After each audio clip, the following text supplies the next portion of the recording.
9 meses despois rematou a aventura de Martiño Ramos. O pasado 22 de abril, escoltado pola policía, o profesor ourensán condenado pola violación dunha alumna desembarcaba no aeroporto de Baraxas.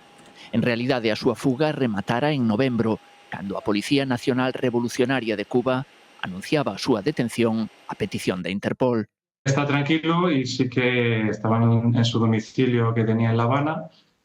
Y sí que manifiesta a las fuerzas policiales que ejecutaron esa detención pues que desconocía que estaba siendo perseguido por España, que tenía algo pendiente en España, que es una estratagema, digamos, como que pudiera ser una confusión. Cuba non ten tratado de extradición con España, o que facía augurar un proceso moito máis longo, pero unha vez atrapado foi el mesmo quen solicitou o retorno. Él voluntariamente accedió a que sea entregado a España. Entendemos que, pues digamos que las cárceles, las situaciones de las cárceles en Cuba pues, son diferentes a las de España.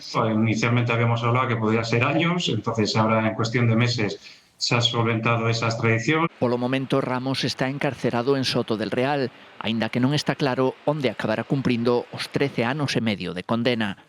O que sí semella seguro é que a súa fuga pesará na súa contra a hora de acceder a beneficios penitenciarios. A ese nivel non vai a ter ningún tipo de beneficio por facer o que fixo.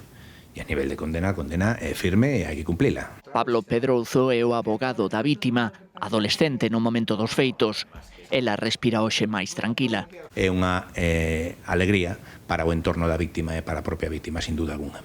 Entonces isto é a culminación a unha situación grave de espera que genera efectivamente pois unha ansiedade añadida. Había un certo estado de alerta. Un estado de alerta mantido moito tempo genera moito desgaste e efectivamente ese desgaste agora desaparece. Martiño Ramos saltara aos medios en 2018, pero por motivos ben diferentes. Eu son Martiño Ramos. Militante da desaparecida En Marea, encabezaba daquela o seu sector crítico. Esta decisión adóptase de forma, entendemos nós que ilexítima, por unha maioría de membros do Comité Electoral. Naquel tempo convivían en Ramos a faciana de político coa de activista cultural en Ourense ou coa de promotor de todo tipo de iniciativas nos centros de infantil e primaria, onde exerceu de profesor de música e informática. Pero a máis sinistra foi a que destapou en 2021 a alumna que o denunciou por abuso sexual cometido 2 anos antes, cando ela tiña 12. En 2024 foi condenado a 13 anos e medio de cadea, sentenza que o Supremo confirmou o pasado mes de xullo. Pero daquela, Ramos xa fuxira. Tras pasar por Portugal, o Brasil e o Perú, recalou na Habana. Tan seguro se sentía que abriu unha conta en Instagram sen máis disfrace que a castelanización do seu nome e o uso do segundo apelido.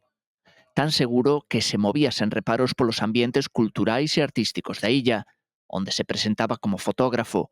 Ignoraba que Madres Protectoras, un colectivo que difunde información sobre maltratadores de nenos, andaba tras a súa pista. A principios de octubre empezamos con la difusión. Empezó a escribirnos muchísima gente de Ourense, escandalizada porque, claro, le conocían. Cada vez que nos iban dando datos yo hacía un cartel nuevo, con la foto nueva, con los datos nuevos que nos iban dando y conseguimos que llegara a Cuba. Le vieron allí, porque le vieron y vieron nuestra publicación.